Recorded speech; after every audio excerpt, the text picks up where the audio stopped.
Meenakshi YouTube channel చూస్తున్న వారందరికీ ధన్యవాదములు. నమస్తే. చాలా వీడియోలు చేసి పెడుతూ ఉన్నాను. మరి నచ్చినట్లయితే లైక్ చేయండి, షేర్ చేయండి, సబ్స్క్రైబ్ చేయండి. ధనయోగాలు జాతక చక్రంలో ఎలా చూడాలి, ఎప్పుడు ఎలా ఇస్తాయి, ఎంత లాభాలుగా ఉంటుంది, ఎంత సంపాదిస్తారు, ఏ విధంగా ఉంటాయి. ఇప్పుడు ఒక జన్మలగ్నం నుండి తీసుకుంటే లగ్నం నుండి 2వ భావం ధనస్థానం. మరి ఈ స్థానం వాక్కు స్థానం, ధనస్థానం, కుటుంబ స్థానం కూడా. అట్లాగే ధనకారకుడు గురుగ్రహం. మీది మేషలగ్నం అనుకోండి, వృషభ రాశి ధనస్థానం శుక్రుడు అధిపతి. వృషభ లగ్నం అనుకోండి, మిథున రాశి బుధుడు అధిపతి. మిథున లగ్నం అనుకోండి కర్కాటక రాశి. కర్కాటక లగ్నం అయితే రవి సింహరాశి. సింహలగ్నం అయితే బుధుడు కన్యారాశి. కన్యాలగ్నం అయితే శుక్రుడు తులారాశి. తులాలగ్నం అయితే కుజుడు వృశ్చిక రాశి. వృశ్చిక లగ్నం అయితే ధనుస్సు రాశి గురుడు. ధనుస్సు లగ్నం అయితే మకర రాశి శని భగవానుడు. మకర లగ్నం అయితే శని భగవానుడు ద్వితీయ అధిపతి. కుంభలగ్నం అయితే మీనరాశి గురుడు. మీన లగ్నం అయితే కుజుడు. ఇట్లాగా మీ ధనాధిపతి. అందరికీ ప్రతి లగ్నాల వారికి ధనాధిపతి 12 లగ్నాల వారికి. ఇప్పుడు ఇక్కడ ఉదాహరణ జాతక చక్రం తీసుకుంటే మార్చి 25 పుట్టినవారు వీరు.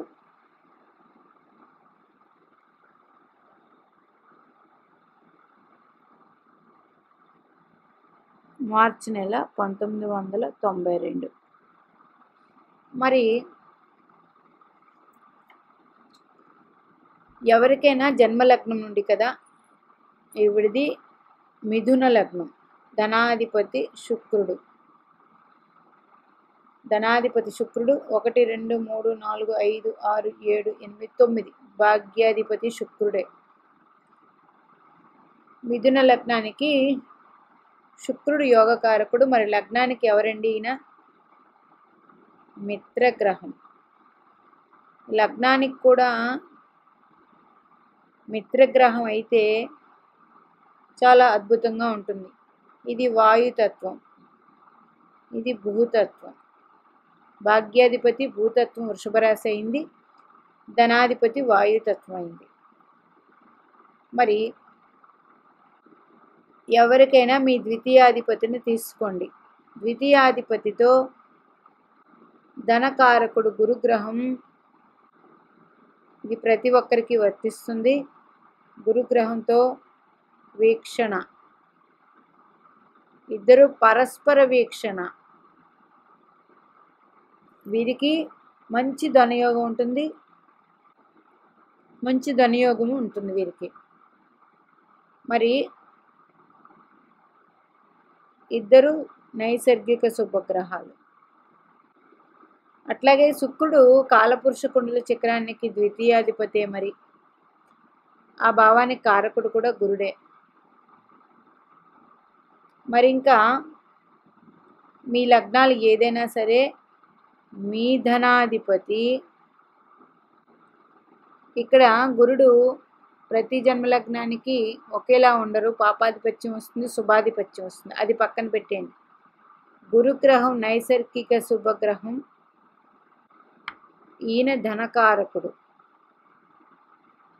ధనకారకుడితో మీ ధనాధిపతికి సంబంధాలు ఎలా ఉన్నా సరే, ఇద్దరు ఒకే రాశిలో స్థితి పొందినా కలిసి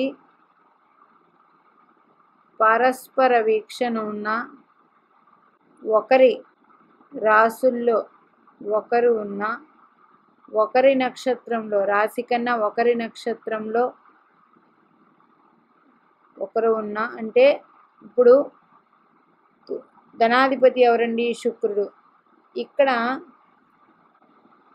శుక్ర నక్షత్రంలో గురుడు ఉన్న, గురు నక్షత్రంలో శుక్రుడు ఉన్న. మరి ఇక్కడ శుక్ర నక్షత్రం ఉంటుంది, పుబ్బ నక్షత్రం. కుంభరాశిలో ఉంటుందా? ఉండదు. కానీ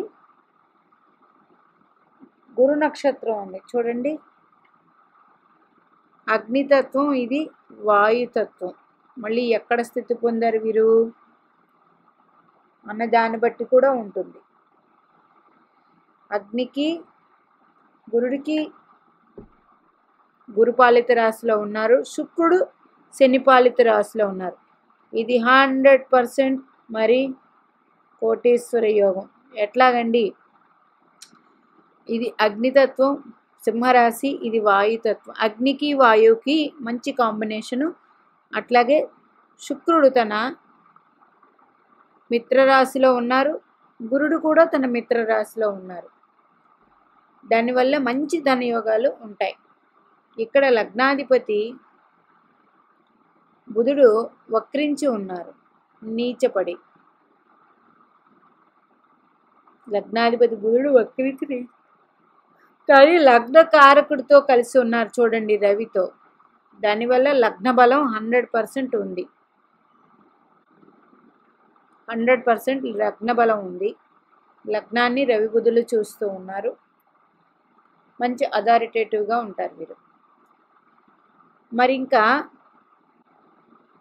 ఈ లగ్నానికి శుక్రుడు కుంభరాశిలో స్థితి పొంది, గురుడు సింహరాశిలో స్థితి పొంది, ఏ పాలిత గ్రహం అయితే ఆ పాలిత గ్రహరాశుల్లో స్థితి పొంది ఒకరి ఒకరు పరస్పర వీక్షణ పొంది ఉన్నారు. ఆ కారణం చేత 100% ధనయోగాలు ఉన్నాయి. అట్లాగే గురుడు తన ధనస్సు రాశిలో ఉన్న చంద్రుణ్ణి, రాహుని చూస్తూ ఉన్నారు, స్వక్షేత్రాన్ని చూస్తూ ఉన్నారు గురుడు. అలా పోతే 1 2 3 4 5 6 7 శుక్రుడిని చూస్తున్నారు, 8 9. గురుడి నుంచి 1 2 3 4 5 6 7 8 9. ఇక్కడ లగ్నం నుంచి కాదు, గురు దృష్టి నుంచి 9వ దృష్టి అష్టమి మీద పడుతుంది. అట్లాగే అష్టమాధిపతి అయిన కుజుడి మీద కూడా గురుని దృష్టి ఉంది. వీరు కూడా పరస్పర వీక్షణ. ఇలాంటి వాళ్ళు షేర్ మార్కెటింగ్ బాగా చేస్తారు. అట్లాగే షేర్ మార్కెటింగ్లో రాణింపు ఉంటుంది. సడన్గా వచ్చే ఆదాయాలు ఇవన్నీ ఉంటాయి. ఎందుకు? ధనాధిపతితో కుజుడు కలిసి ఉన్నారు, అలాగే ధనకారకుడితో గురునితో చూడబడుతూ ఉన్నారు. ఇది ఒకటి అద్భుతమైన ధనయోగాలు. మరి ఎప్పుడు ఏ దశలు కలిసి వస్తాయి అన్నప్పుడు మీకు కానీ మీ ధనాధిపతి, మీ గురుగ్రహం ఒకరినొకరు చూసుకుంటున్నా, ఇద్దరు కలిసి ఉన్న, ఒకరి నక్షత్రాల్లో ఒకరు ఉన్న ధనానికి నిత్యం ఎప్పుడు కూడా లోటు లేని జాతకం ఇది. ధనం అనేది వీరికి అలా ఇన్ఫ్లో ఆఫ్ మనీ లాగా ఉంటుంది. దశకు వచ్చేటప్పటికి ఈ వ్యక్తి మూలా నక్షత్రంలో కేతు మహర్దశతో పుట్టారు. తర్వాత శుక్ర మహర్దశ అయిపోయింది. శుక్ర మహర్దశతో రవి మహర్దశ అయిపోయింది. ప్రజెంట్ చంద్ర మహర్దశ. ఈ వ్యక్తికి చంద్రుడు లాభాధిపతి అయ్యాడు, లాభకారకుడు గురుడు. 1 2 3 4 చంద్రదశలో అంత మంచి ఫలితాలు లేకపోయినా చంద్రుని తర్వాత కుజ మహర్దశ వస్తుంది. 1 2 3 4 5 6 7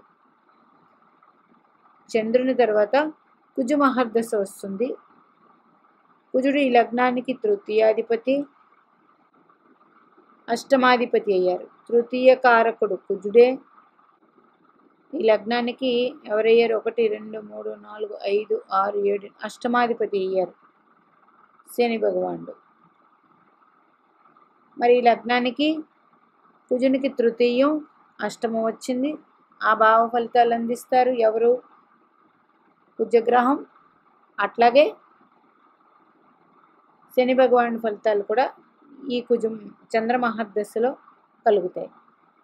ఇంకా పోతే కుజ మహర్దశలో కలుగుతాయి. ప్రస్తుత చంద్ర మహర్దశ 1 2 3 4 చంద్రుడు. ఈ చంద్రుడు ఈ జన్మ లగ్నానికి లాభాధిపతి అయ్యాడు. 1 2 3 4 4వ స్థానంలో చంద్రుడి స్థితి ధనుస్సు రాశిలో మంచిదే. ఇక్కడ ఈ చంద్రుడి మీద గురు వీక్షణ ఉంది, చంద్రమహాదశ జరుగుతుంది కాబట్టి. అందుచేత ఈ చంద్రుడు లాభాధిపతి అయ్యాడు కాబట్టి లాభకారకుడు గురుడు చూస్తున్నాడు. చంద్రమహాదశ మంచి ఫలితాల్ని ఇస్తుంది. చంద్రుడి తర్వాత 2032 తర్వాత వచ్చే దశ కుజమహర్దశ. కుజమహర్దశ అదే కదా చెప్పి ఉన్నాను. కుజమహర్దశ వచ్చినప్పుడు 3వ భావానికి ఆధిపత్యం వచ్చింది. 3 అంటే కుజుడే. మళ్ళీ 1 1 2 3 4 5 6 7 8 అష్టమాధిపత్యం వచ్చింది శని భగవాను. ఈ లగ్నానికి పంచమ షష్టాధిపతి. ఈ 2 ఫలితాలు కుజుడు అందిస్తాడు. నెక్స్ట్ వచ్చే దశ కుజమహర్దశ తర్వాత రాహు మహర్దశ. రాహువు ఈ లగ్నానికి ధనుస్సు రాశిలో ఉన్నారు. అగ్నితత్వం అంత కంఫర్టబుల్గా ఉండే స్థానం కాదు రాహుకి. చతుర్థ కారకుడు చంద్రుడితోనే ఉన్నారు. కాబట్టి కొంతవరకు గుడ్. అట్లాగే గురుడు చూస్తూ ఉన్నాడు. రాహు మహర్దశ గురుడు చూస్తూ ఉన్నాడు కాబట్టి మంచిది. రాహు అయిపోయిన తర్వాత మరి గురు మహర్దశే. ఈ లగ్నానికి గురుడు బాధకుడు అవుతాడు. సప్తమాధిపతి చతుర్థాధిపతి అయ్యి 12లో స్థితి పొందారు కాబట్టి, రవి రాశిలో స్థితి పొందారు కాబట్టి ఇబ్బంది అనేది ఉండదు, సాఫీగా వెళ్ళిపోతుంది జీవితం. ఈ లగ్నానికి చంద్రుడు శని భగవానుడు 1 2 3 4 5 పంచమ స్థితి పొందారు. ఈ లగ్నానికి పాపాధిపత్యం వచ్చింది, కోణంలో స్థితి పొందారు కాబట్టి స్వక్షేత్రం కాబట్టి ఆ దశ కూడా ఇబ్బంది ఏమీ లేదు. శని మహర్దశ అయిపోయాక లగ్నాధిపతి దశ వస్తుంది. లగ్నకారకుడు ఎవరండి? రవితో లగ్నాధిపతి కలిసి ఉండడం వల్ల ఓకే. కానీ రవి ఈ లగ్నానికి వ్యయాధిపతి అయ్యాడు. ఖర్చులు ఎక్కువ పెట్టిస్తూ ఉంటాడు. లగ్నాధిపతి దశ కాబట్టి ఇది విషయం. ప్రస్తుత దశ చంద్రమహర్దశ. చంద్రుడిలో రాహుగ్రహ దశ నడుస్తూ ఉంది. కొంచెం ఇబ్బందులు అయితే ఉంటాయి. చంద్రుడిలో రాహువు 2025 ఏప్రిల్కి వెళ్తారు. చంద్రుడిలో గురువు 1 సంవత్సరం ఉంటారు. చంద్రుడిలో గురువు అంటే 1 2 3 4 5 6 7 8 9 చంద్రుడి నుంచి 9వ స్థానంలో ఉన్నారు గురుడు. చంద్రుడిలో గురుడు 5 9 ఇది మంచిదే. గురుడు మిత్రరాశిలో ఉన్నారు, గుడ్ ఫలితాలు ఇస్తారు. చంద్రుడు కూడా మిత్రరాశిలో ఉన్నారు, మంచి ఫలితాలు ఇస్తారు. ఇట్లాగా దశలకి కనెక్ట్ చేసుకోండి ఎలా ఉంటుంది అన్నప్పుడు. ధనయోగాలు ఇలా ఉన్నప్పుడు ఏ దశ మరికొంచెం దశ బాగుందంటే ధనయోగాలు, చిన్నపిల్ల కాబట్టి ఈవిడ పెద్దావిడే, ధనయోగాలు దశ బాగుంటే ఈ ధనస్థానం చాలా బాగుంది కాబట్టి ప్రతి దశకి ఇది కనెక్ట్ అవుతుంది. ప్రతి దశకి కనెక్ట్ అవుతుంది. అందుచేత ధనయోగాలు మీ పిల్లవాళ్ళ జాతకంలో గుర్తుపెట్టుకోండి. ధనాధిపతి గురు నక్షత్రాల్లో ఉన్న గురుగ్రహం ధనాధిపతి నక్షత్రంలో ఉన్న మంచి లాభం, లేదా వీరిద్దరూ కలిసి ఉన్న ఒకరికొకరు పరస్పర వీక్షణ ఉన్న, కలిసి కన్నా పరస్పర వీక్షణ ఉంటే ఏ భావంలో అయితే ఉన్నారో ఆ భావం నుండి మీ ధన సంపాదన అనేది మొదలవుతుంది. అందుచేత మీ జన్మలగ్నం నుండి ధనస్థానానికి గురుడు గ్రహం కారకం కాబట్టి గురుగ్రహంతో మీ ధనాధిపతి కలిసి ఉన్న, మీ ధనాధిపతి నక్షత్రంలో గురుడు ఉన్న, గురు నక్షత్రంలో ధనాధిపతి ఉన్న, వీరిద్దరూ పరస్పర వీక్షణ ఉన్న, ఆ వీక్షణకున్న తమ వర్గు రాశుల్లో ఉండి, ఎలా అంటే శుక్రుడు కుంభరాశిలో ఉన్నారు, శని వర్గు రాశిలోనే, గురుడు సింహరాశిలో ఉన్నారు, రవి గురువర్గు రాశిలోనే. ఇలా ఉంటే మరింత అద్భుతమైన యోగం. అంటే ఏ భావంలో స్థితి పొందారో అది చూసుకోండి, దాన్ని బట్టి ఫలితాలు ఉంటాయి. ఇప్పుడు లగ్నం నుంచి ఇది 1, 2, 3, 4, 5, 6 షష్ఠ భావం. లగ్నం నుంచి షష్ఠ కారకుడు కుజుడే.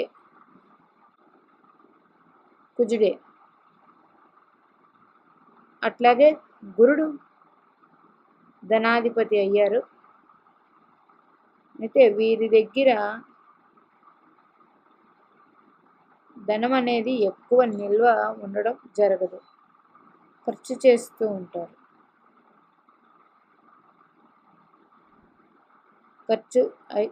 ఉంటారు. దానివల్ల ఇబ్బంది ఏమీ లేదు. గురు వీక్షణ ఉంది, ధనకారకుడు గురు వీక్షణ ఉంది, 100% బాగుంటుంది. ఈ వీడియో అర్థమైంది అనుకుంటాను.